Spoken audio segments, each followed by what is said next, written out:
Welcome, everyone. My name's Neil Brandom. I'm on the board of the Newport Banning Land Trust. And it's an honor to be here today and introduce our guest of honor, William McDonough. Firstly, thank you to Coast College for the use of this space. And I'd remind you that donations today will benefit the Orange County chapter of the U.S. Green Building Council. I commend the work of that fine organization and thank you for providing the volunteers. Great to see some elected officials today. I can guarantee that everyone here will take something away that will benefit our own lives, lives of others, and hopefully the planet, better the planet. The best introduction that I've seen for a bill was done by Brad Pitt. So if you will, just imagine that I'm Brad Pitt, and this should be just fine. Another Bill McDonough collaborator, Tom Darden from Cherokee, first told me about Bill's concept of upcycling a few years ago. He was excited and I was inspired. I highly recommend that you buy Bill's book, Upcycling, and the other books that he's written that have become seminal works in the field of sustainability. This year, Tom Darden was in our office talking about how when corporations say they're doing good, they're actually doing less bad. Another Bill McDonough concept. So we have the source here with us today. Bill McDonough is a globally recognized designer, architect, author, thought leader, and sustainable growth pioneer. For more than 40 years, he has set the terms and defined the principles of the sustainability movement, creating key buildings, products, texts, enterprises, and preparing preparing for the growth of sustainability around the world.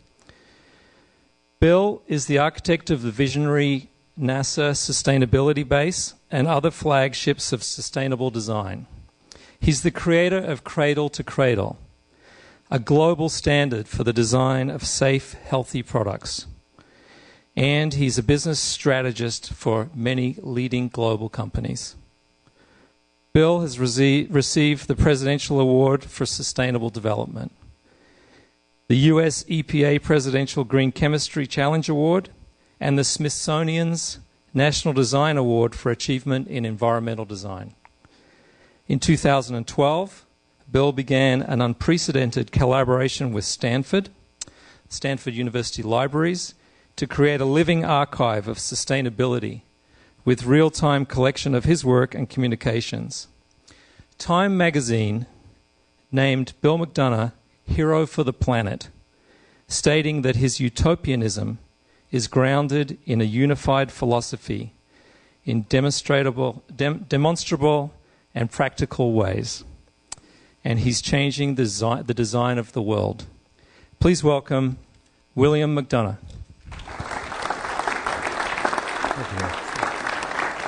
You good? Is this working?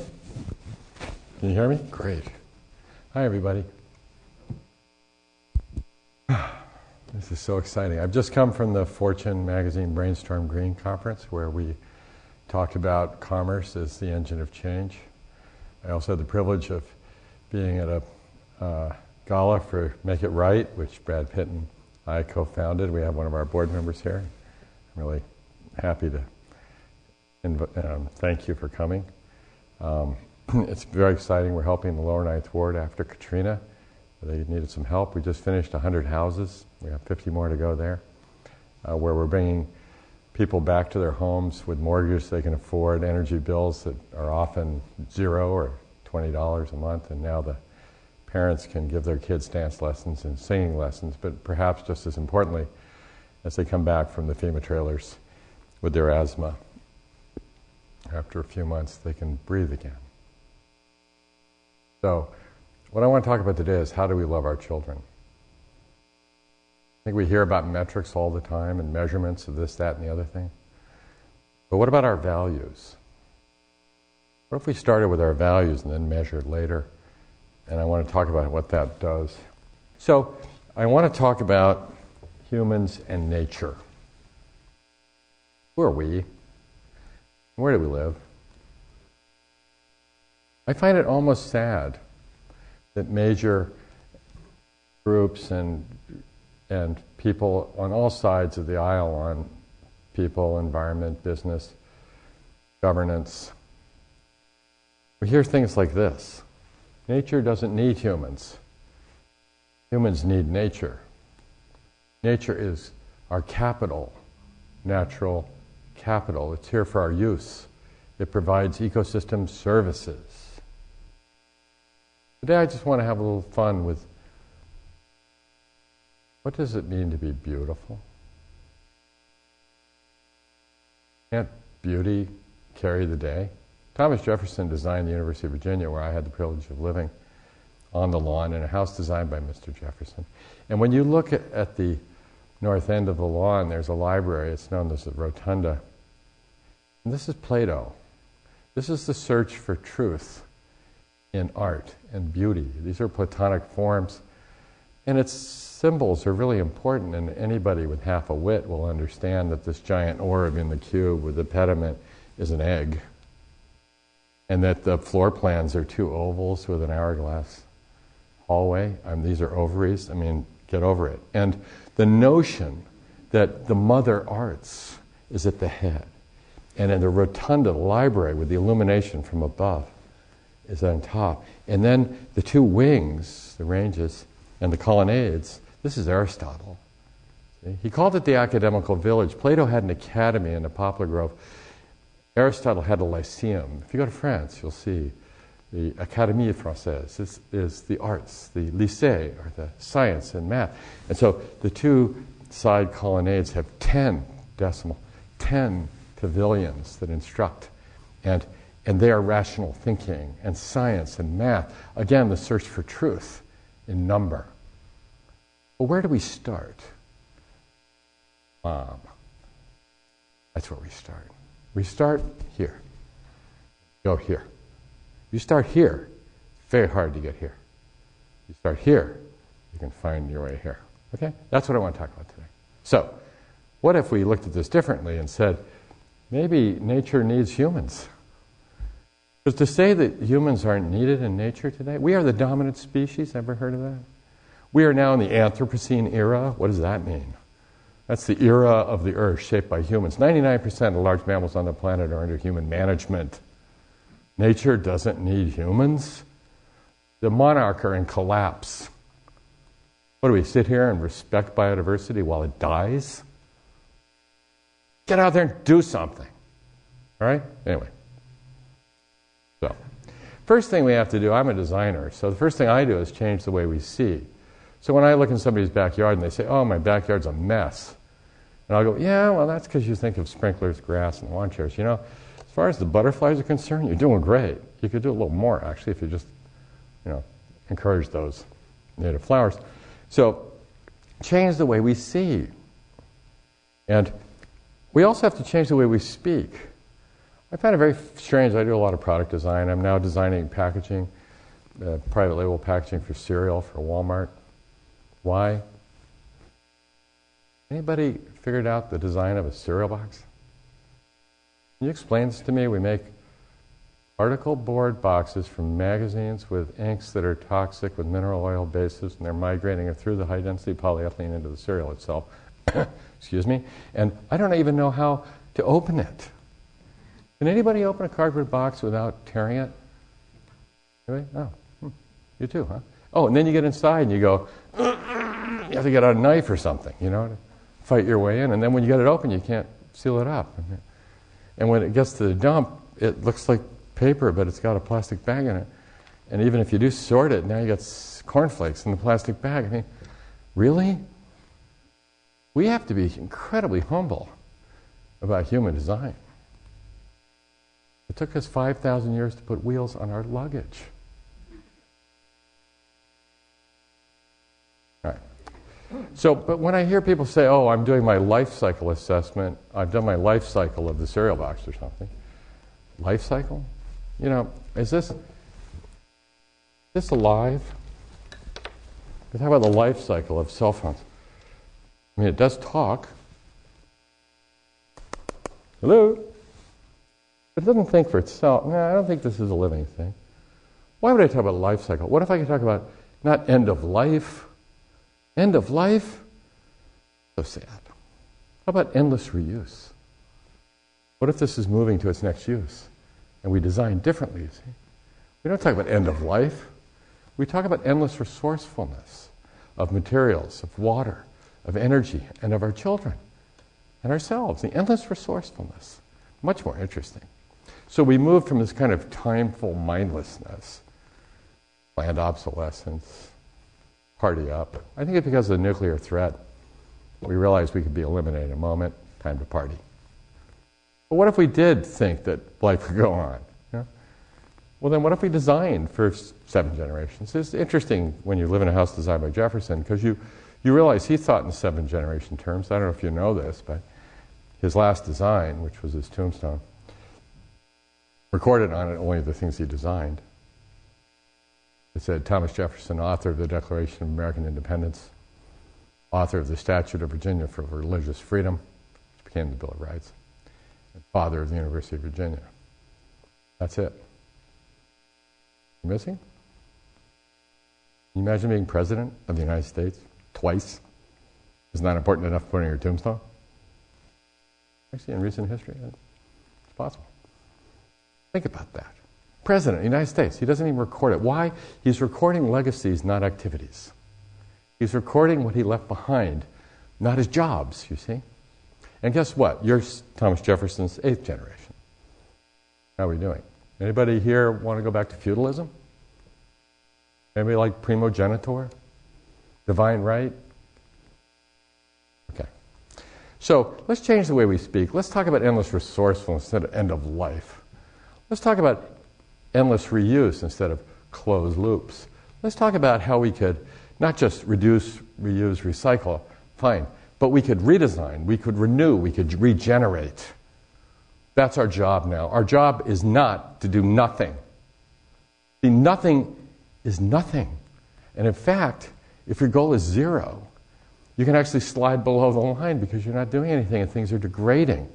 You know, so that's what I want to talk about. So let's change the way we see. So my theme today is see like a butterfly, make honey like a bee. I'm sorry, Muhammad Ali, but I couldn't resist. So he said, float like a butterfly, sting like a bee, when they asked him how he won the heavyweight title. So this is fierce commotion, and it's fiercely waging peace. And so the first thing we do is change the way we see. This is a flower according to us. On the right is a flower according to a butterfly. Notice it looks like target, you know, over here, now. Isn't that great? So I just want to point out that the monarch is in collapse. Look at this. As recently as 20 years ago, there were football fields worth of monarch habitat in Mexico and places. Look at what it is today. Today it's just about half the size of that parking lot. All the monarchs. We did that. 90+% of our soy crop uses herbicides. We have no more milkweed in the soy crop, et cetera, et cetera. They actually allowed timbering. People hauled off trees covered with monarchs in Mexico, can you imagine? For a few beams. Who are we? What kind of species are we? The Annenberg Foundation in Los Angeles created an app for kids called Journey North. There are 900,000 children in America trying to track monarchs on their smartphones. Isn't that amazing? How beautiful. We call this milkweed. More on that in a minute. Because what is a weed? And when does a weed become a flower?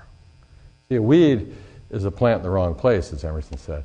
And as far as we're concerned, well, we see them as liabilities and we think they're ugly weeds. When does it become a flower? Where we see it as an asset and it's beautiful. Perhaps useless. Are roses useless?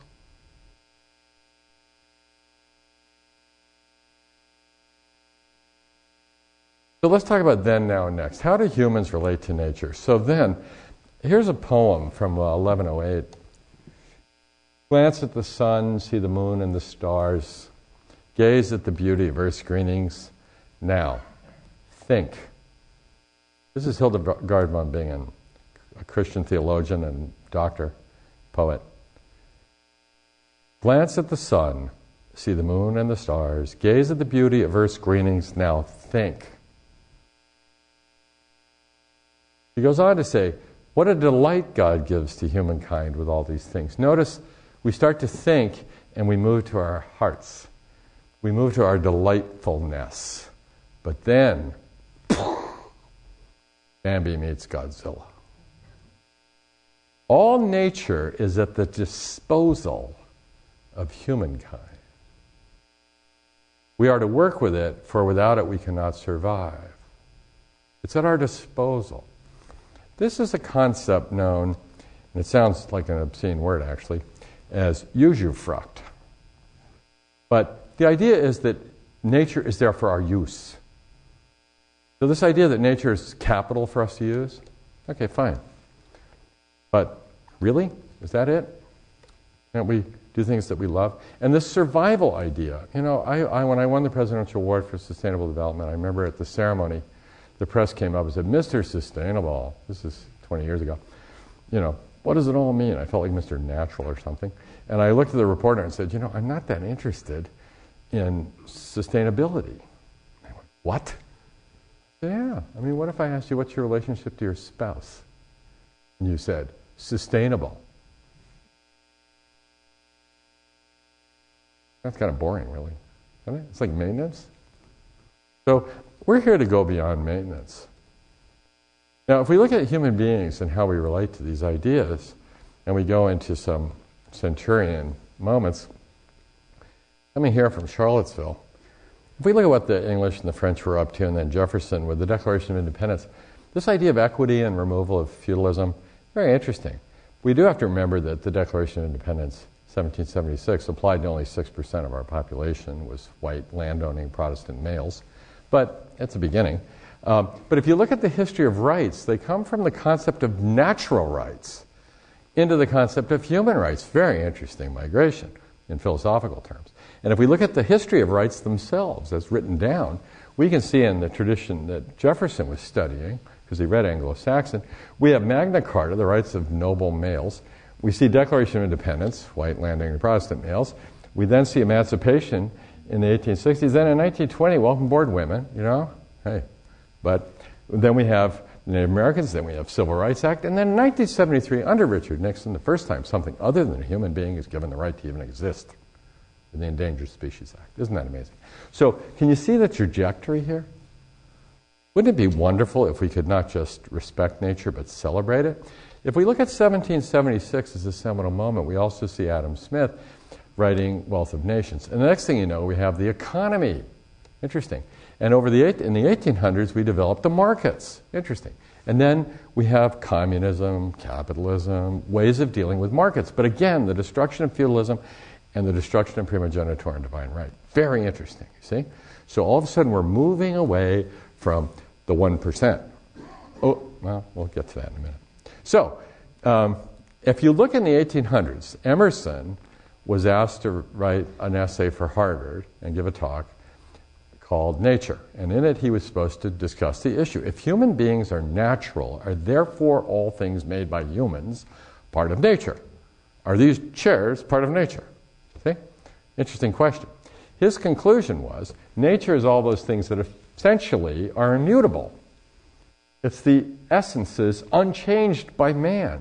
Space, the air. Oh, we can't change the air. The river, the leaf, really? We can take down mountains. Are you kidding? We can fill the ocean with plastic. Forget it, right? This idea that nature's too big for us to affect. Think about it. So much for the 18th century. Now, if we get to the 1900s, what have we got? What century is that? Oh, I guess we could call that the pollution century. When did we get the right to pollute? Anybody name the date? We got any documents around this? We're going to give people the right to kill? Oh, here, put cadmium in the river. Just, we'll give you a regulation to tell you how much you can do. Huh? Really? When did we give anybody the right to pollute? I don't have any volunteers here. So, is it intentional? I'm a designer. My job is to intend first. Design is the first signal of human intention. Can you imagine having an intention to design an industrial system that puts billions of pounds of highly hazardous material into your air, water, and soil every year and destroys species left and right? Can you imagine doing that on purpose? Goodness gracious. So when I went to college, I was born in Tokyo, Japan, and so I grew up as a little baby listening to ox carts come to collect our sewage to take it to the farmers. And you're 3 years old, and your mom's singing your story in the middle of the night to explain the rattling of the wheels, and you're in heaven because it's a poop story. And I always thought that the farms in the city are one organism, and I still do. Isn't that something? But I also got to see Hiroshima. So when I went to college, I wanted to know two things about that. Why would people blow each other off the face of the earth? And how is it physically possible? I was at Dartmouth College in New Hampshire in 1970, 2 years before the energy crisis. I had a fire burning in a fireplace. New Hampshire, trees were weeds. So there we are. And I was looking at the fire thinking, this is terrifying, because I'd asked my physics professor, how did Hiroshima disappear? Can you explain the atom bomb to me? He said, you're not prepared for this. You don't have the prerequisites. And I said, I pay tuition. I have the prerequisite. Try. You know? And then he gave me special theory of relativity. I took it back to my room and got very sad, because I was no way I could do this. And I stared at E equals mc squared for a while. And then I looked at the fire burning, and I went, that's entropy. Okay, everything is disaggregating into chaos. That's it. Oh, all right. Well, if everything's just dispersing into the atmosphere, this ash and these minerals and this water vapor, and never to reaggregate because we don't have, the concentration. It's just the destruction. And I say, that can't be. I'm from Asia. We have to have the opposite. What is negative entropy? So I got very frustrated. I couldn't do E equals mc squared. I couldn't understand what negative entropy was. So I went to the physics library. I couldn't find it. I found enthalpy, exergy, you name it. And then all of a sudden, I'm walking back to my room. I get to the room, and all of a sudden it all came clear. Has anybody here ever done E equals mc squared and solved it? Anybody want to try it? Here we go. Let me try. Tell me if I screw up. It's quite obvious, really. Why did Hiroshima disappear? If you solve for the equation, you start with a number. What's the number? C. C is the number. Where is a relationship? Okay? So C is the number. C is a number bigger than I can deal with. 186,000 miles per second.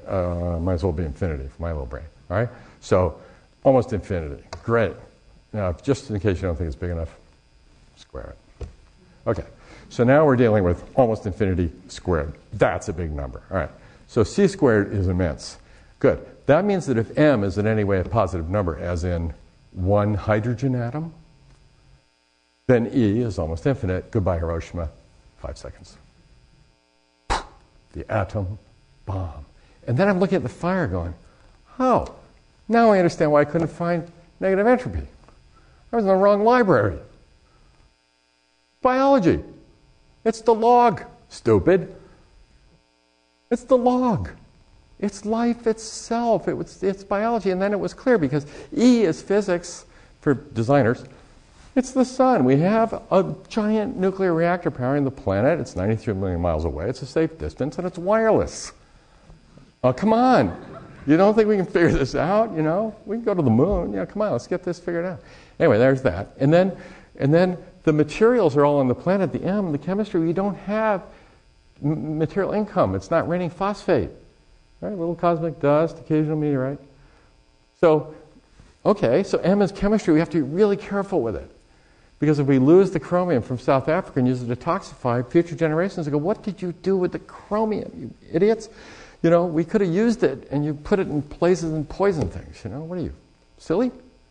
And then you realize that a tree is biology. And what does it do? It takes carbon out of the atmosphere with negatively entropic tiny collectors, and then it puts it with water and minerals, and it puts it in the soil.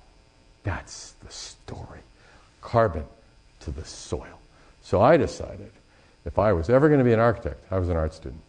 Immediately, because I decided I can't do physics, and the politics are too complicated for me. So I became an art student. And I just said, if I ever become an architect, I'm going to design buildings like trees. How many buildings you know made oxygen lately? Okay? So I'll show you some negative entropy. See, that's why I got a bit shocked when Toyota came out with this ad. Really? Our aim, zero emissions. There's a picture of a tree here. Huh. If trees didn't emit oxygen, we'd all be dead. What do you mean zero emissions? You got to be kidding. This isn't science. What are we telling the kids? It's better if you're not here? Huh? Anyway, so in the 1970s, we had sustainable development show up at the end of that century. And what happened? We saw limits to growth in 1972, and we started getting pretty scared because the model they used was a lily pond, doubling of lily pads. And as Kenneth Boulding said in the early 60s, I think, that anybody who thinks we can have increasing population and resource consumption in a world of declining resources and have it perpetuate is either a madman or an economist. So when you look at this idea of limits to growth, we start to realize that the day before the last day, the penultimate day, you still think you got a lily pond. So all of a sudden, limits to growth, and now we should get scared, sure enough. And so at the Earth Summit 20 years later, what did they talk about? Eco-efficiency. What is eco-efficiency? Oh, it was described as doing more with less, having less impact, and making money from reducing the pollution. Okay, fine. Is that adequate? Is being less bad being good? Or is it being bad just less so? See, less and bad are not two numbers that multiply, two negatives that make it positive. Less is a relationship, bad is a human value. So you are by definition bad, just less so. Okay? There you go. It's just straight ahead. Am I wrong there? I mean, pretty straight ahead. So anyway, but the idea that we would start to behave better is a great idea. So sure, be less bad. But what we realized is that between equity and the economy, we had developed markets and social concerns, and all of a sudden we had socialism and capitalism. And isms are pretty extreme things. You know? And so a pure socialist forgets the environment. We saw the former USSR in 1992 was declared 16% uninhabitable, toxified. They called it ecocide. And capitalism hasn't been perfect for the environment. Often we cut down the trees and forget to fish, for example, right? When all you care about is money. So we were bringing in the environment, but wait a minute, an ecologism would be just as odd and extreme if all we cared about was ecology without considering humans or the markets which affect it. And it would be like, as we talked about in the upcycle, you know, an ecologistic behavior would be, I think everyone in this room should immediately shave their head to reduce shampoo consumption. Ecologism. Or we could say, let's design really cool shampoos, or let's do this, or, you know, oh, you look fabulous. You know? I mean, get over it. So let's figure this out, you know, and enjoy ourselves, and let's do things that we can, where we can find 100% fabulous. Why not? We had the good, the bad, and the ugly. What if we said, now we have the fabulous, the more good, the less bad, and the ugly. So, you know, let's do more fabulous and less ugly. And when we start to look at it, we realize that, as Jane Jacobs, the urban theorist, pointed out, humans have evolved two syndromes of survival, commerce and the guardian. Commerce is business, it's quick, it's efficient, it's effective, and it's the engine of change. The guardian is slow, serious, and reserves the right to kill. So when did we give commerce the right to kill? We never did. So she points out that if you get commerce and the guardian all entangled, right, you get monstrous hybrids. So the guardian in commerce slows it down, right? The commerce in the guardian corrupts it. Right? So what would be a monstrous hybrid? The mafia, right? It does commerce, reserves the right to kill. It's a problem. So, right, we've got to keep these things separated so that they can function, but they need to be functioning on principled behaviors. So we use this tool, which is the fractal tile, and we just say, what if we could create fabulous all over the place? So if we look at it, what has become out of eco-efficiency is they talk about the triple bottom line, which is sort of interesting, except that's manager's job, really, isn't it? Bottom line, right? The executive's job is to create revenue. Peter Drucker pointed out It's a manager's job to be efficient and do something the right way, but it's the executive's job to do the right thing and be effective. Because what if you're doing the wrong thing efficiently? Is efficiency a good? What if you're a criminal and you're more efficient? Whoops. See? Efficiency doesn't embolden goodness. It's a technique. The real question, what are you doing? See? And if you look at even total quality management, it was probably misnamed because it was Deming was a statistician. I knew him before he died, a fabulous guy. But when you look at total quality management, it was actually statistical significance. Because its sharpest tool is 6 sigma, a statistical significance. And so, what if you're doing the wrong thing perfectly? You're perfectly wrong. Isn't that exciting? So, the question is not just managing to profit, because that's a manager's job. The real question is, can we create ecological revenue? Social revenue, create jobs, not have less people not working. Create jobs, not reduce our expenses, but increase our prosperity, see? So generate revenue and realize growth, but growth that's good, not growth that destroys. Right? So how do we do that? All right, so now I better get moving. Commerce has been the engine of change. It's a really critical part of this equation. And it's fast and it's effective, but it needs to be principled. And so when we look at eco-efficiency and being less bad, this is 16%. I hate to say this, but it happened a few weeks ago. China declared that basically 16% of its farmland is toxic. See that? Yeah. Russia, former USSR, 16% uninhabitable. Just to order of magnitude on this one, you know what 16% of the landmass of the United States looks like? Texas. Right? So this is a big chunk of area. Right? So if all we're going to do is tell everybody we're going to be less bad, our charts all look like this. In corporate social responsibility, our goal is 0. Really?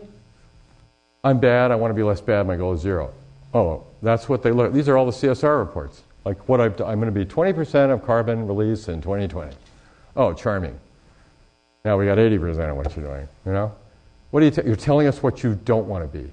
That's really handy. You know, I have to fly to New York after this, and I can tell you, I am not going to run out in the parking lot and go, quick, I'm not going to the airport. We have to tell people what we don't want to be? That's all we got? Really? And when a manager says, oh, we're eco-efficient and we saved $100 million last year in energy and water, that's our eco program, it's like, wait a minute. That is not eco. That is economic program. What were you doing throwing away $100 million last year on energy and water you didn't need? And if it was 10% of your energy and water, now you're only 90% of whatever it was you were telling us you want to not be. See? I mean, the whole thing has gotten kind of silly. That doesn't mean don't save energy and water, of course, you know. But let's change the chemistries so the water's safe. Let's fix this stuff, see? If you just reduce the energy and water in a textile mill but still use the same chemistry, the river's still dead, the fish can't live, and the kids can't swim. I mean, what have you done? You save some energy and water, but you're still using 246 undefined chemicals, and let's get on with it. So anyway, let's start doing the right things the right way, and how do we do that? So I think the next century is the ecological century. And I think using things like cradle to cradle, it helps us innovate for that century. And a regulation is a signal of design failure. When the state has to step in and regulate, because society is afraid often, you know, for really good reasons. And we need regulations to express society's needs. But take a look at this. Look at that. That's the history of regulations up in the United States up until 2000. What a sad state of affairs that we require society to tell commerce this many things, and how many things else would we want to talk about? Think about that. A regulation is a signal of design failure. Now, I'm not saying we don't want regulations. I'm saying, isn't it sad that we require them, you know, if we find ourselves trying to do things that society is concerned about? Sure. So let's design away from the need to be regulated because we're not doing anything wrong. See, I've designed textiles where the water coming out of the mill is as clean as Swiss drinking water. So what are you afraid of? And guess what? No paperwork. Huh. There's nothing regulated. There's nothing to be afraid of. What a concept.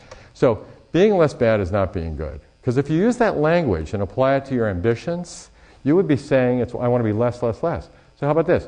Can you imagine saying, let's reduce, reuse, and recycle toward a less monotonous, less unsafe, less unhealthy, less unjust, less polluted, with triple bottom line? Oh, great. What if we flipped it and said, what if we could be more good? Let's redesign, renew, and regenerate for a delightfully diverse, safe, healthy, and just world. In other words, let's celebrate biodiversity, not bemoan its demise while we, pray over its grave. Really. See? It's different. So with cradle-to-cradle thinking, we just say, eliminate the concept of waste. Why would a business make anything it can't sell? Why would you create liabilities when you're in the business of making assets? Can you imagine going into business and saying, I'm going to go out and destroy the world as slowly as possible? That's all you got? See? So what's next for us? The next is not limits to growth. It's from limits to growth. What if we grew the things we want and stop growing the things we don't, and start to restore the places to become part of something for humans and nature? So let's take what's bad, and instead of putting it above the line, let's put it where it belongs, below the line. And it doesn't mean don't get rid of this stuff. You betcha. Go for it. Zero is a noble goal when you're going up to the right, see? But let's also map out what we want. So if we want to be clean energy, put it up there. If we want to be clean water, let's put it up there. It's not less polluted water, it's more clean water, see? And we do both at the same time. So how do we achieve more good? So with cradle-to-cradle products, for example, we look at all the chemicals down to parts per million, parts per billion.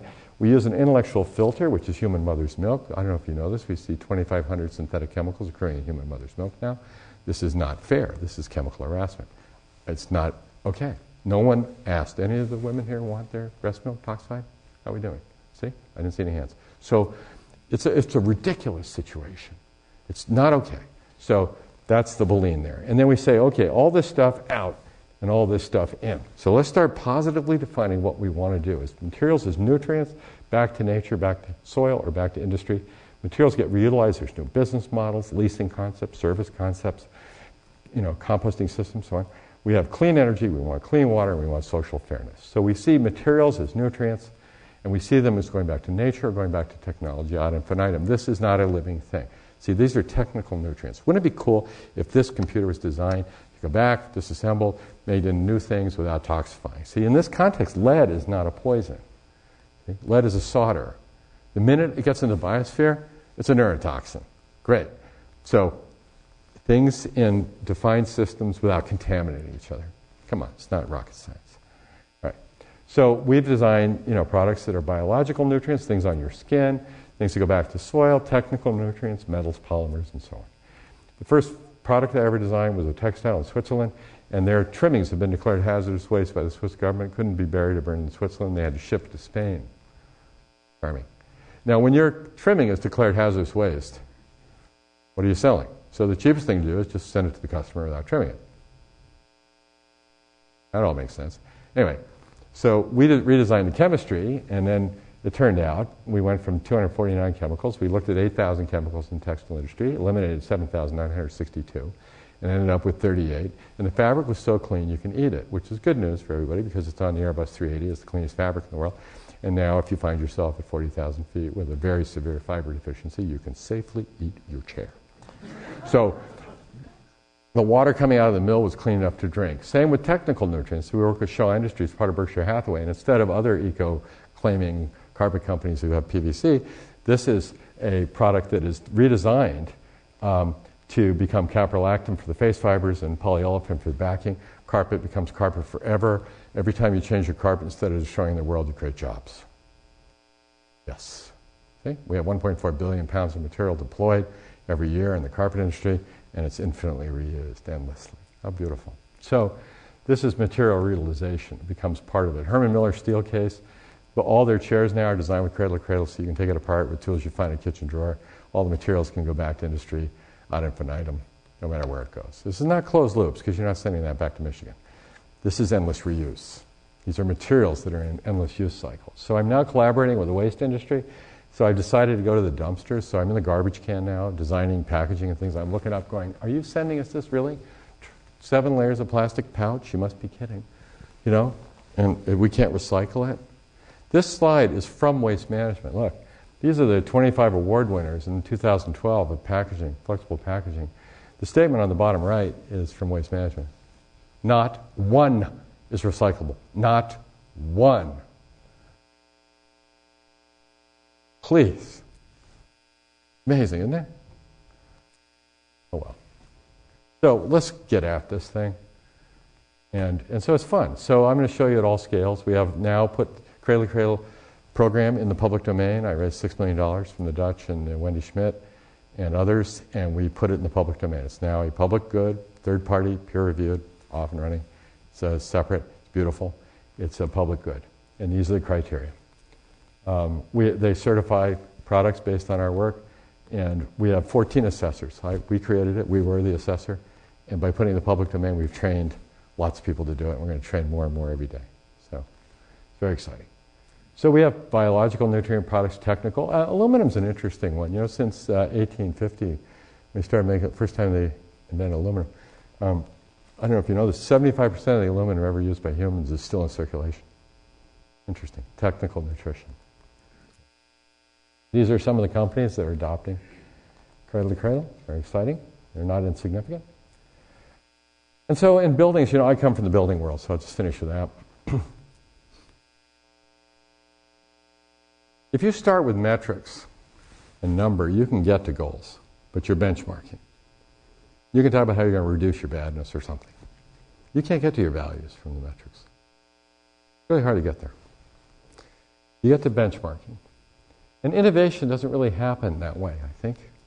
Little innovation, you can tweak it, you can tune the engine, all that kind of stuff, be a little more efficient, sure. But is that really it? I think what happens when you go to your values, you can start to work with principles and goals, and they change. You know, I work with Google on strategic planning, and from the beginning, and I can promise you they never benchmarked the Encyclopedia Britannica. Really. Nobody got up and said, we could have twice as many entries. Really? No. So start with your qualities and see what happens. So this is the question I like to ask when I'm designing. How do I love all the children of all species for all time? And that means not just humans. So these are some buildings. This is 1993 for Herman Miller. 250 people moved from one building to another. They went from, 350, excuse me, they went from making $250 million in furniture to 350, same people. Herman Miller's making $100 million a year more revenue, same people, because they got to work in California. See, they all wanted to live where you are. They're in Michigan. So when we got the brief, I said, if your building was a car, what would it look like? They said, oh, Mustang convertible, pink. Oh, and if you have clothing, what kind of clothing? Well, we wouldn't be Brooks Brothers button-down, we'd be Aloha shirts.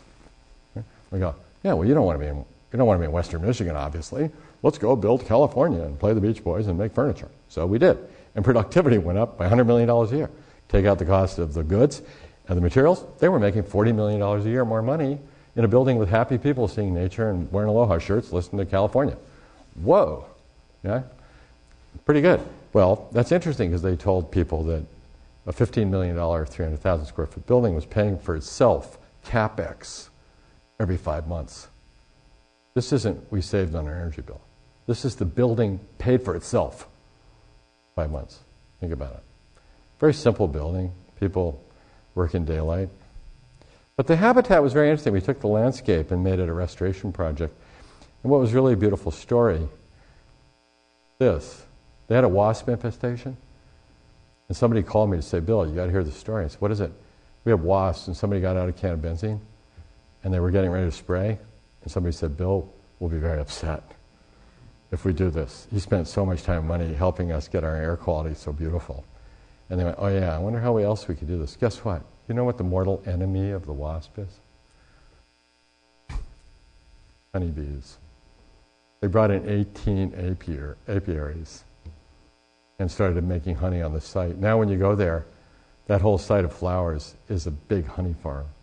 And this is your gift when you come visit the factory. And that's the story. We weren't here, death to wasps, death to your lungs. We're here like, make honey, like bees. For the Gap corporate campus in San Bruno, very big concerns about stormwater management. We said, well, interesting, what if we design a building like a meadow? We got permission from the federal government to collect native seeds because of a gentleman in the room, Paul Kephart. It's the first time I work with Paul. And we decided to do a native grassland on the roof. Isn't it beautiful? He is the man responsible for it. It's now a nursery, of course. But so the birds flying overhead look down and go, oh, it's our people. They're back. Of course. In 1999, Bill Ford hired me in public without telling me to redo the River Rouge. Now, the joke in Dearborn, obviously, is that this is a color photograph. Almost true. So what was I supposed to do? Well, I could have shrunk its footprint. No. What we decided to do in the end was build the world's largest green roof. Make a building that makes oxygen, provides habitat. When I had to go to the board for approval, I walked in and Bill Ford said, I know they didn't give you much time, a minute and a half. Take as long as you need. And I said, well, I'll be fine. And I said, let me start by just saying this building's for the birds, and that is true. But since you're fiduciaries in the car business, I think we ought to quickly look at that. And so meet the Clean Water Act. You've engineered a system. You're about to spend $48 million. It's posted on your books. Your CFO's right here agreeing with me. And you're about to spend $48 million on 3 chemical treatment plants, miles of concrete pipe, and a need for 70 auto workers getting union wages, standing around praying it doesn't rain next to piles of chemicals that you have to replace every year. Is that what you want to do? So this is the roof. This is 5 days after the roof went down, what was going on. The birds came in and started nesting. Isn't that something? It's killdeer. But here's the business case. Remember, commerce is the engine of change. So if we're going to restore these places, look at this.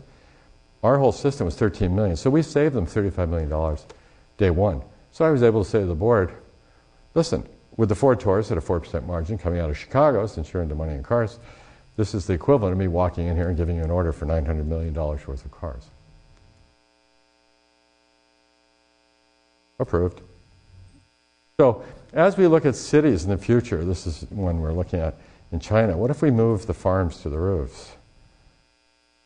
Why do cities and farms not be compatible? This is a factory for the largest motorcycle company in the world in India. And they have it's a desert with terrible water scarcity and so on. So we decided to make energy, water, oxygen, carbon dioxide, cooling, heating, and all 9 things out of every BTU. And so we put jobs on the roof as well as solar powered the whole thing. This is a research center. The office tower has screens that are bean trellises and planters that the people can move around for shade. A giant beanpole. What fun. Method's new factory in Chicago, we're designing, it's a soap company. It's going to be covered with greenhouse and grow food. Why not? We've did a master plan with Catalina for Imagine Catalina, where we look at this beautiful place that's mostly restorative ecologies. So wonderful. We're working on a project again with Paul for AltaSea, which is the LA docks that are going to turn into Marine Research Center and business accelerators. Very exciting. Watch that space. Here in the Netherlands, we're doing a project that's going to make more energy than it needs to operate, grows food, purify water.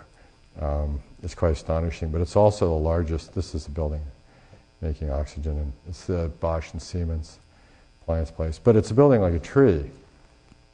Even the disassembly, we know what the building materials can be 20 years, and if they're seen as commodities, it improves our economic performance by 1.4%. In a market where you can buy an office building for less than 1 year's rent. We're building new buildings, and people are moving in because they'd rather be here. And we're looking at all the acrylic materials so the building is safe and healthy. So if a building was like a tree, I got asked by NASA to help with the Mars space station. And I said, I'm sorry, I can't go to the red planet yet because you haven't come back to the blue one. Come on back. And then we can talk about the red one. And so we've started our design process in the room where they heard these words. I got to stand where Gene Kranz was. It was fun. And this is the design team. So I said, you know, they say here on Earth you don't need to be a rocket scientist to do something smart. But what if you were? Can we do a building, please? So how do we power this thing? Oh, you invented the photovoltaic. Nice move. Nuclear powered, reactor 93 million miles away. Good one. You're in charge of energy. Next. Can we drink our urine on here? Uh-huh. You have a yuck factor? Uh-uh. Okay. Why? It's H2O. Get over it. Yeah. It's $80,000 to get a gallon of water up there. Right? We're fine. So who did forward osmosis? You got. Oh, you're in charge of water. Okay. So we did a building on Earth here. It's the bottom right. We did it ahead of schedule on a normal federal budget with cost-benefit analysis. This building can make 120% of the energy it needs to operate and purifies its own water. It was done with a normal federal budget for an office building. It exists. Therefore, it is possible. Thank you, rocket scientists. Here in Barcelona, we're doing a center, a pharmaceutical research center. It's the plan, and I came back and we're designing the interiors, and my architects were laying out these tiles, and they were cutting them all to match the radius. That's awfully expensive. Why don't we just do floor patterns based on butterfly wings of the ancient butterflies of Barcelona that are all going extinct, and then we'll put the walls on top of them. So you get off the elevator and you see a butterfly wing. So these are butterfly wings turned into tile patterns for the floor. And then when the Spanish economy collapsed, I had to redo the building because the government wanted it to be less. They told all the pharmaceuticals they had to cut all their costs by 18%. 3 of the 5 companies went out of business. And so we had to compress it to 2/3. So we designed a building with 4 different elevations and so on. But my favorite part is the decoration for the lobby is 2 glass walls 2 feet apart with butterflies hatching. So when you go into the building, instead of some rainforest tree you have to water, you get to watch butterflies hatching in the wall all week. And then on the weekends, the kids come and open the outside windows and release the ancient butterflies into Barcelona. And then they own the highways and the parks because they're out there saying, where's my habitat? How beautiful. What a beautiful story. There are 50 species of butterfly going extinct in Barcelona. A building that restores biodiversity. Huh? Huh? Of course. Why not? So, this is a nice story because it's topical. The Navy had a site in San Pedro that actually Palos Verdes, and they had a problem because the environmentalists were concerned about the Palos Verdes blue butterfly. I think there were 120 individuals left or something. It was pretty scary.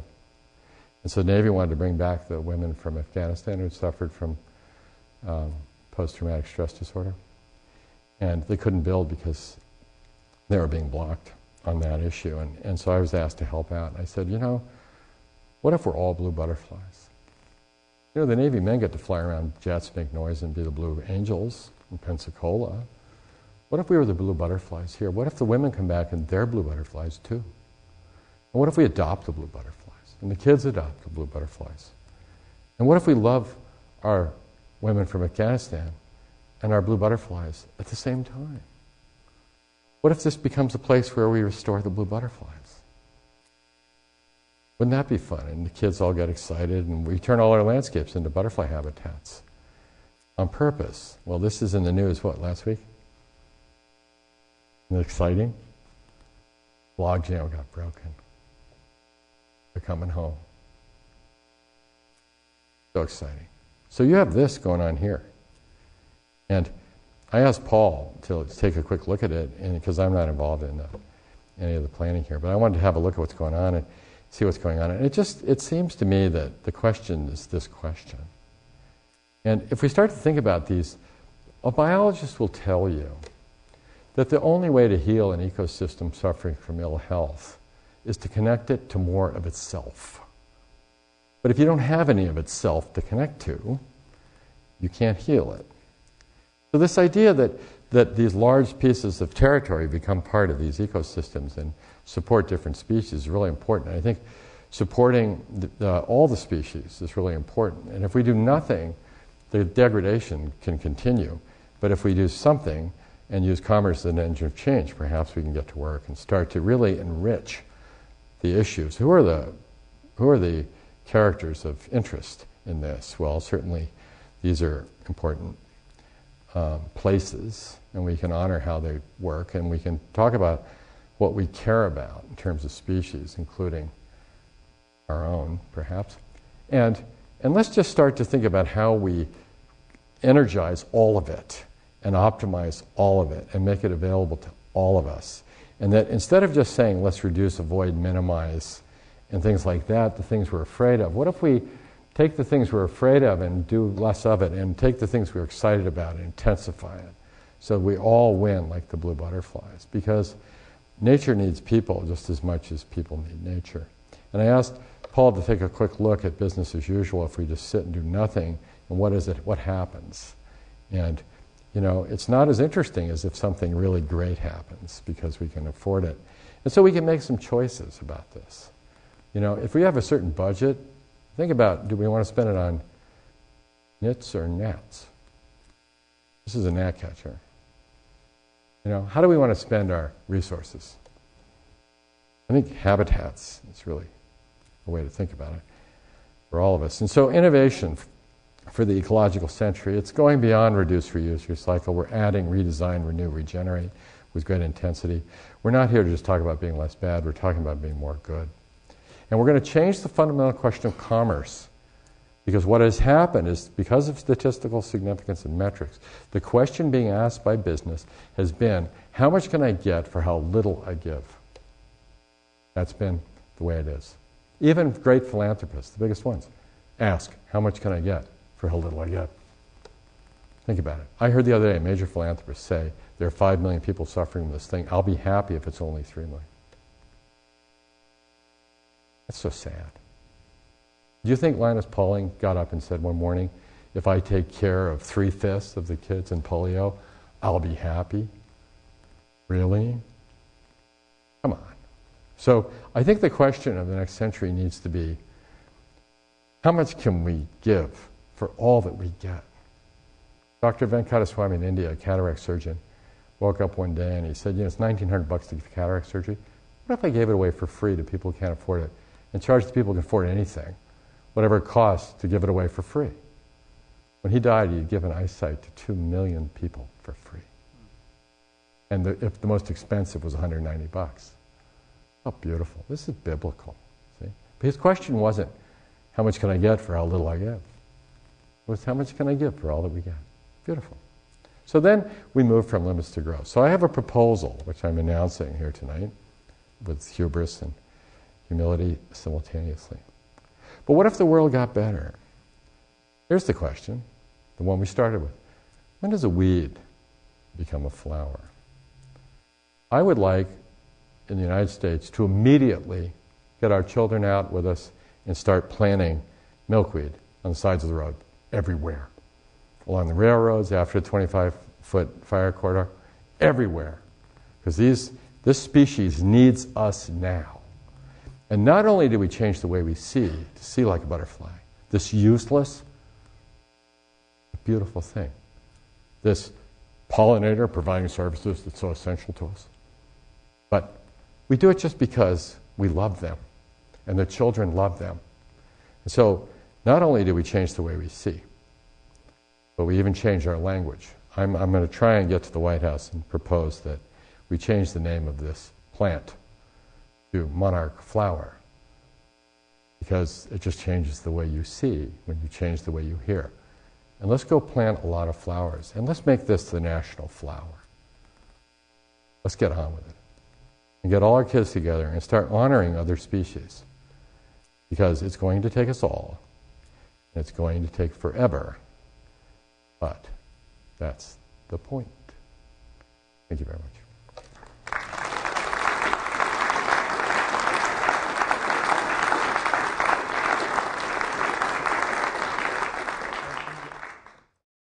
Well, people have questions, and I'll move around with the microphone so that you can be heard. Please. So my name is Alex McDonald. I'm the project manager for the Solar Decathlon here at UCI, Team Orange, Chapman, IVC, and Saddleback. So we're actually adopting your methodology. I've been following you since 2006, so wonderful to be here. And I'm a graduate student studying mechanical engineering and urban planning. But I actually have an actual technical question that I'd actually like some insight into. And how do you get rid of termites without putting a tent on a roof? They're endemic down here, and I'm just, we were dealing with them actually at a house, and I was wondering how you would approach that. How do you get rid of the termites down here that can be real nasty without putting a tent on and toxifying the area? That's a great question, and I think there are two aspects to that. One is what we do beforehand, and then what we do once we've got the problem. So, because it's important to not just focus on what to do after. So what we're seeing at the front end of it is we're developing with the chemical industry some new ways of approaching things, and the way we're doing it is sort of precautionary principle in one aspect, but it's more like humans need to be somewhere. We need our places too. And termites are incredibly valuable, right? And they're really valuable in soil, and they're really not valuable in your wooden building, right? But so we need to draw a line and say, we're here, you're there. Right? The problem is right now what we do is toxify within 200 feet of our houses. So we just kill all kinds of stuff. Even our agriculture today, we take even tents out, really, and do it to the soil where we grow crops. It's quite amazing. And so that notion of poisoning everything in sight. So one of the ways we're looking at it is going from like thinking about how do you say not here now to something. And a good example is like the Dead Sea is not the killer sea. It doesn't reach out and kill someone. Right? They're just sitting there being alkali. Right? Not here now bacteria. So we're looking at whole kinds of systems that can use even acidity instead of surfactants on soap. So you could literally go in and clean a bathroom take your smartphone and only clean things that are dirty. And then only use a little bit of an acid wash that says, not here now, bacteria, sorry. That's my bathroom. You know? But don't destroy everything when somebody rinses it and now I got the river is like dealing with my anal compulsions. See? Interesting. So that's one thing. So we're looking at whole new ways to treat the territory to say, termites, you there, us here. Once you got the issue, I think we have to look at it through cradle-to-cradle lenses and get into the chemistry of each thing that you do. And if you've got an asset that's in danger of being destroyed and you need to preserve and protect it, then I would just approach it with cradle-to-cradle lenses. Be happy to look at it, give it to the chemist, and do the best you can. But the question becomes, you're dealing with biocides and you're a bio, and you're part of the story, so I would study it very carefully. But without knowing any specifics, this requires science. So you're welcome to call, and the chemist will help you, because we are working on these issues every day. But it's, we're going to protect where we are, because that's our job. But we also don't want to kill our children at the same time. So that's how I'd approach it. Bill, my name is Philip Betancourt. I'm a planning professional here and a colleague on the Newport Banning Land Trust. My wife and I had an opportunity to take a walking tour of the lower 9th Ward last year during the BCS weekend to get out of the hubbub of New Orleans. And it appeared to us, we got to see some of your earliest homes that had gone in, but it appeared to us that there was an effort to try and recreate the grid subdivision as it had existed on the notion of restoring the old neighborhood. But at least this planner pointed out to us, but the old neighborhood is gone. Folks with some cash infusions had moved to Houston, had moved to Monroe, had moved on. And also what we did not see a hot bakery, an optometrist, a barber shop. And could you bring us up to date? And my question is on the general thought, is it always wise to try and restore the old following a catastrophe? Because it occurred to us some more novel and up-to-date community planning could have been done. Yeah, what great questions. That's the kind of stuff we wrestle with from day one. There were a lot of people said you could bring in new planning protocols, you could do this, you could do that. Let me put it out pretty simply. And I hope we did. We did as well as we could based on these parameters. One is the people who are there, that's where they lived. Okay? So they came home. Right. So we didn't say, scrape it, come up with a new plan, that was your territory, we're taking it from you. You may have lost your title and your grandmother and your grandchild in the flood in 18 minutes, but you can't come home. We found that was cynical. So we helped them come home.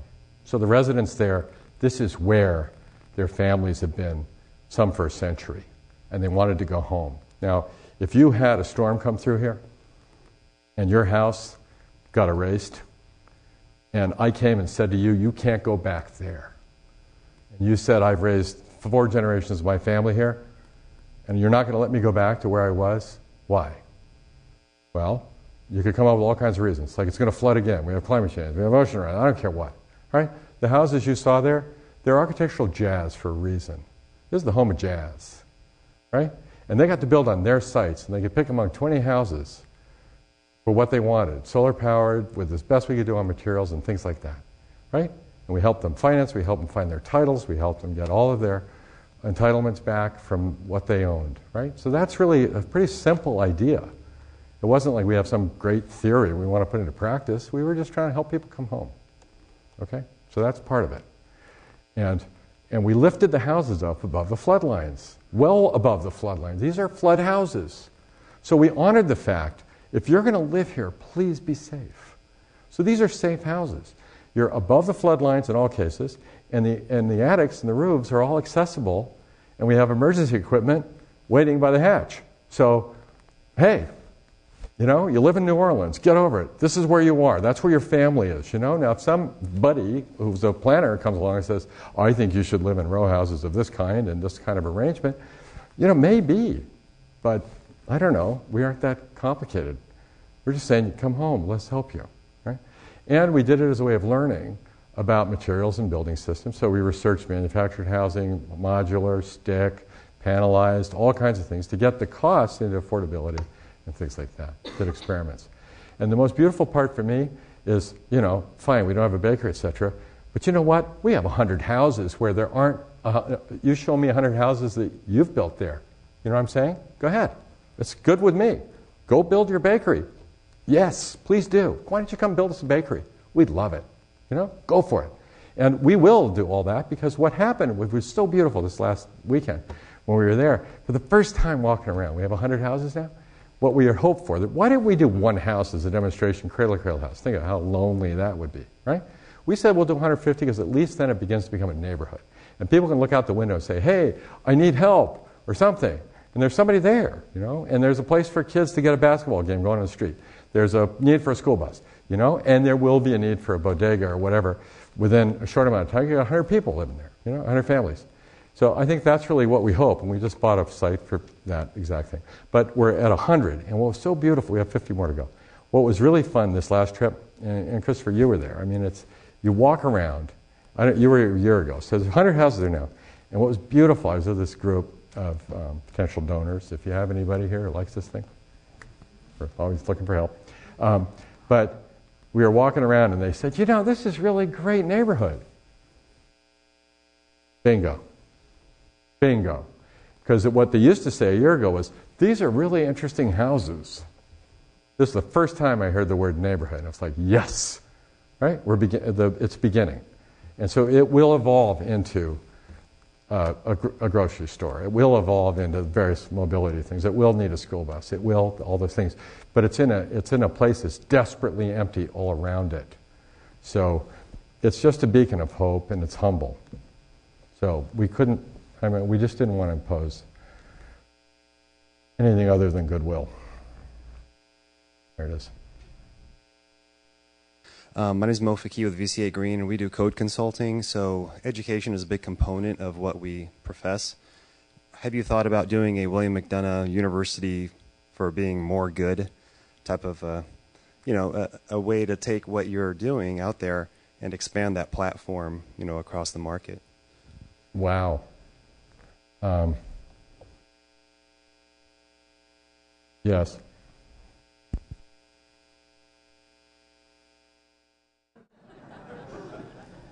I'm Stanford. I have a professorship at Stanford, and we're looking at this. We're going to probably have a course in Cradle to Cradle next year as a beginning. But I'm a working person. What I do, and there are a lot of initiatives that we're informing and helping with. But the new business school in Bogota, because the Colombian economy is kicking in, is going to dedicate itself to Cradle to Cradle for all entrepreneurship. Thousands of students, so we're developing a curriculum for entrepreneurs to do it this way. And I'm really proud of our professions, because we don't have a U.S. Green Industrial Design Council, You know what I mean? I think it's really been great. The architects and the builders and the communities have really led the green movement. And it's, but it's like so sadly, a lot of it based on efficiency and being less bad and, you know, whatever. So I think, you know, I would like to create the quirkiness. But I don't know that I want to, like, I'm too young to institutionalize myself. You know? I don't belong in an institution yet. That's how I feel. I'm designing packaging. I'm designing another city. You know, I have young children. Well, why don't you do it?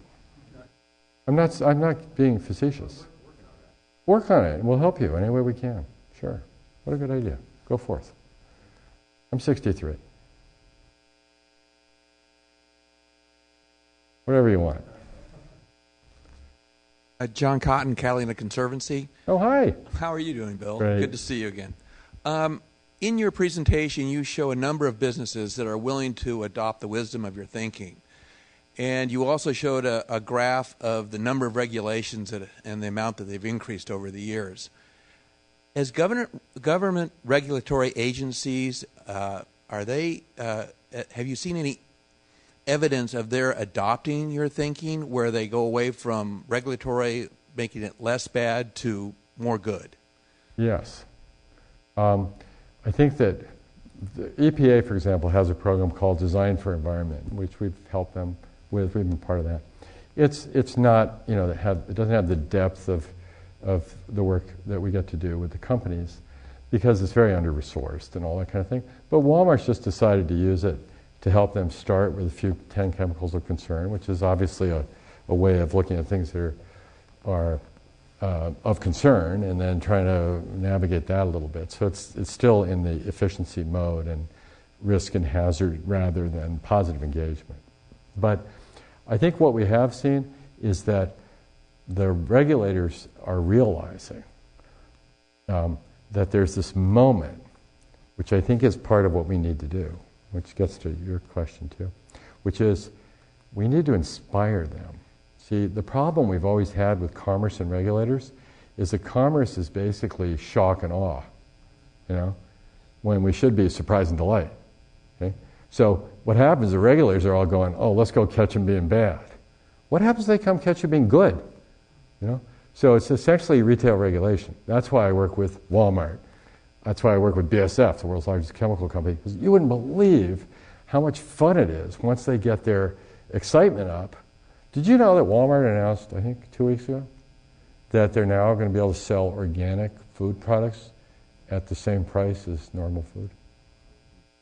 Because they have scale, they can do things like that. What an amazing thing when you think about it. Isn't that incredible?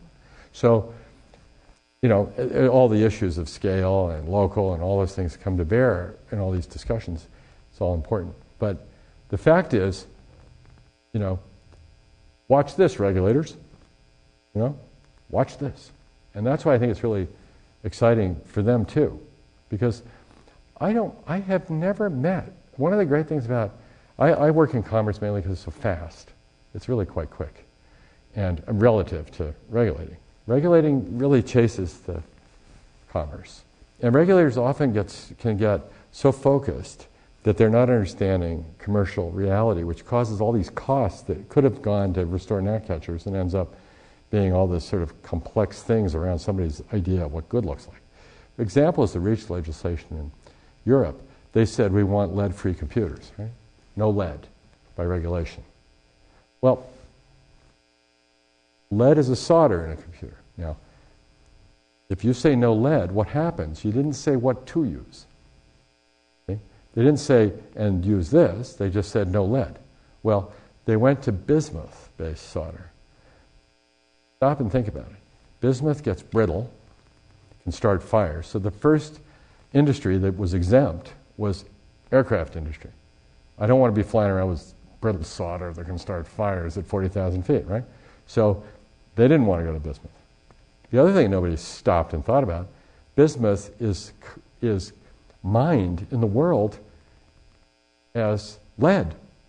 Bismuth and lead occur in nature together, and if you want bismuth, you mine 10 times as much lead.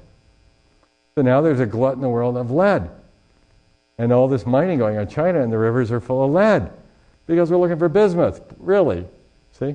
Like, oh no. See, unintended consequences. We're even hearing that some, people are thinking about putting lead back in gasoline because it's so cheap. I mean, you've got to be kidding me. Anyway, see what I'm saying? So these unintended consequences happen when a regulator just says, okay? We found that in India with my new factory. We're making oxygen. I may have mentioned that, but we're doing one wall that's 30 feet high and 300 feet long. It's full of plants, and we're watering it out of the air because we're using motorcycle engines to make electricity, and then we use the exhaust heat for the paint shop, and we use it to run absorption chillers 24/7 while we make electricity. So we have free cooling, and because you're running absorption chillers, we make 6 million gallons of fresh water out of the air. How exciting! And then we use that to water this giant wall, which is in the place where they work, and there's 700 workers, and we make enough oxygen for 3,600. But we had to go to the regulators in India and say, excuse me, we'd like to change the codes, because your code says we have to have 4 air changes per hour, because they all used to work in unair-conditioned factories, and if they had no ventilation, it's gross, right? So they said you have a fresh air requirement.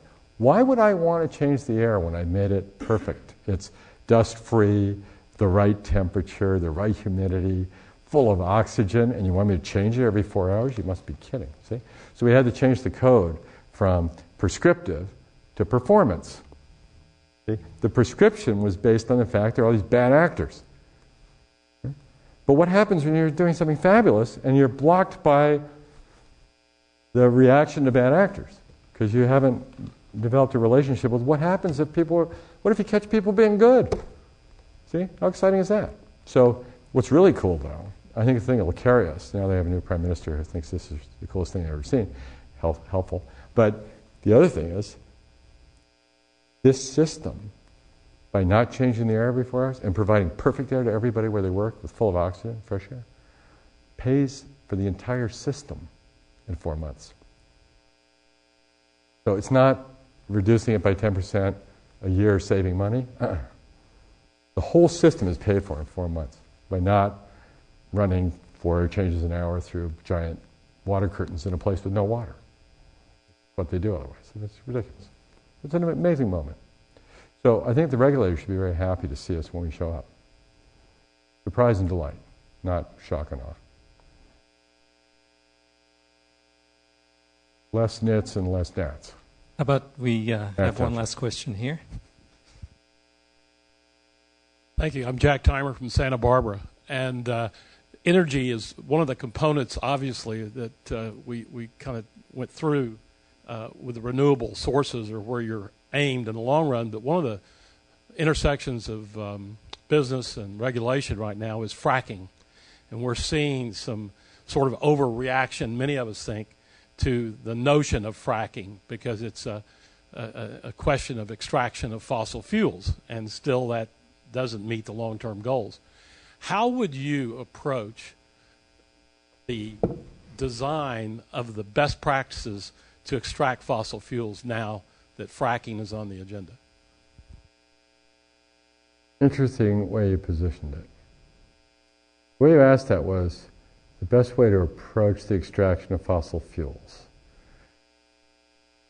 I'll get to that, but if I could, let me start at another place for a second. If we had a national strategy to be energy independent and save everybody here money and give them improved quality of life and environment, how would we go about that? Okay? And be agnostic to source. Right. During the last election, I heard both presidential candidates say things, and I was listening, because I don't do politics. I don't have a TV. But I was listening to the candidates, and they both said similar things. They said, we think America should have energy independence. I agree with that. We think we should use public lands to help achieve energy independence. I agree with that. We think we should drill in Montana on public lands. We think we should put a pipeline from Alberta to Houston. That's a taking. Is that what we really want? So let's start asking that question. Now, if we did that, weird things start to show up. One is the price of renewable energy, and solar is collapsing, almost like Moore's Law. It's quite amazing. I've just come from Fortune where all the numbers are laid out. And we're seeing the cost of solar collectors. We even had this odd moment in commercial history where we put tariffs on the Chinese, and here's why we wanted to punish them. The Chinese were basically saying, we will spend more money making solar collectors than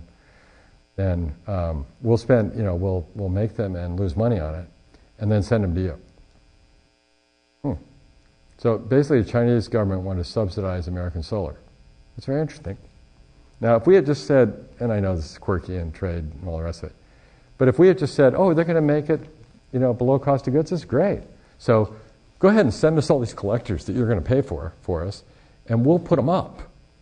So we'll have jobs everywhere. But then the question would be, where? And if you think about, let's use public lands to get energy independence, what if every community in America got $10 million to put up solar collectors, subsidized by the Chinese, and we could put them on public rights of way, or I don't care, put them in parking lots. At Walmart, we're going 100% renewable, right? We are the largest owners of solar collectors in America. Amazing. Because somebody got up and said, let's do this, right? So I find that very interesting. And for people like Walmart, why would they do it? They're ecumenical. Save money, live better. They're just saying, look, if we have our communities putting up solar collectors, people have jobs everywhere. And they're taking solar income, which is free energy, and adding it to the local community's economy. And not polluting the air. I mean, that's a very interesting way to sort of put your big headset on. Now, in the meantime, fracking and natural gas has taken what was expected to be $147 oil by now. Right? If you just go back 5 years, all the projections showed oil right now at $147. But with cheap natural gas in America, we're down here. So is our quality of life being maintained by energy that's at this cost? Obviously, it allows things to perpetuate themselves without as much pain, that's for sure. But the real question to me is not, can we frack properly? Yeah, sure. I know I work with huge companies that do remediation, that do restoration, that work with these things, because we all got to figure this out together. There are ways to do things that are relatively, benign even, if you handle it right. And you have a few bad actors, they should probably go to jail, but, fine, just like everything else. So I don't know that it's the technology that is the thing I'd focus on. Do we want a double-glazed climate? Do we want to see ocean rise? These things are not if, they're when at this point in history. Okay? So is that what we want? And then I'd back into your question. So do we want fossil fuels willy-nilly into the atmosphere? See, for me, I think carbon belongs in soil. So everything I work on is carbon to soil. Even as we go to the packaging, we're redesigning food packaging so that we could go to methane with it. Because there's food in it which contaminates it. For plastic, I can't recycle the plastic, I got the food. So it ends up in a landfill. If it ends up in an incinerator, the stuff was never designed for combustion. We have antimony residues from catalytic reactions. That means we burn it as waste energy, and now we've got antimony trioxide in the atmosphere. It's a heavy-duty carcinogen. That was not smart. So you end up with your old meat foam thing with a film and a hamburger in it, and it's got to go to a landfill. You burn it, God forbid, but it goes to a landfill. What if that packaging was all biodegradable packaging because it goes with food? And then we could either put it in methane digesters right away to suck off the methane rather than waiting for it to happen in the landfill, uncontrolled. And then we use that methane to make polymers. See? We can use it to make plastic packaging for food. Beautiful. And so we have a solid carbon flow, right? Not to the atmosphere. And then we start taking carbon and using it. And there's some new plastics that are made from the air, really. It's quite amazing. And so we can start to sequester the carbon as quickly as we can. And then we put it it goes to compost and then back to soils. Of course. Otherwise we lose our soils. So that's biological nutrient flow. On the technical flow, we don't need as much energy if we take all of these materials and use them over and over again, because the embodied energy is immense. So all of the system starts to get itself in order, right? So I think for me the question really is, how can we have clean energy? And I think the part that really excites me the most right now, and I'm on my way to discuss more about this in New York, is there's an area where the tension between, let's do it that old way or let's do it this way. There's a tension between, could we go 100% renewable? Most people think that's insane. There's some science at Stanford that think it is possible. Other people say we got to go nuclear because it's carbon free, So if you don't want carbon, you can go either renewable or... It's going to be all of the above. But the part that excites me the most is there's an area between the two, and it's the innovation. We don't even know what it is, although I'm aware of some things that are going on, that are in that space, that are going to surprise and delight us. Because once the human species gets a problem to solve, let's go get it done. And Leibniz, the philosopher, had a really amazing statement about which books have been written. He said, if it is possible, therefore it exists. That's the human being in that equation, right? And so when somebody comes to me and I say, I'm going to put farm on the roof, or I'm going to put greenhouses up here, we're going to make oxygen in the building, people come to me, and, even my staff sometimes, they'll go, Bill, that's impossible. Like in China, we renewably powered a 15 megawatts factory. We had to go around 6 laws and 12 regulations to pull it off. And we went to the government and said, can we do this? They said, absolutely not. It'll create a precedent, of countering, stuff that's legislated. We said, well, don't call it a precedent, call it an experiment. And if we succeed, then you can let us do it and call it a precedent, because then we can tell everybody how we did it, see? And that's what we did, and we did it. And the only way you do that is when somebody comes to you and says, that's impossible, you gird yourself and you say, don't tell me it's impossible, just tell me you can't do it. Keep looking, and then go get it done. But you got to know what you want first. Bill, I know we've got to let you get to the airport. Oh, yeah. Please join me in thanking Bill McDonough.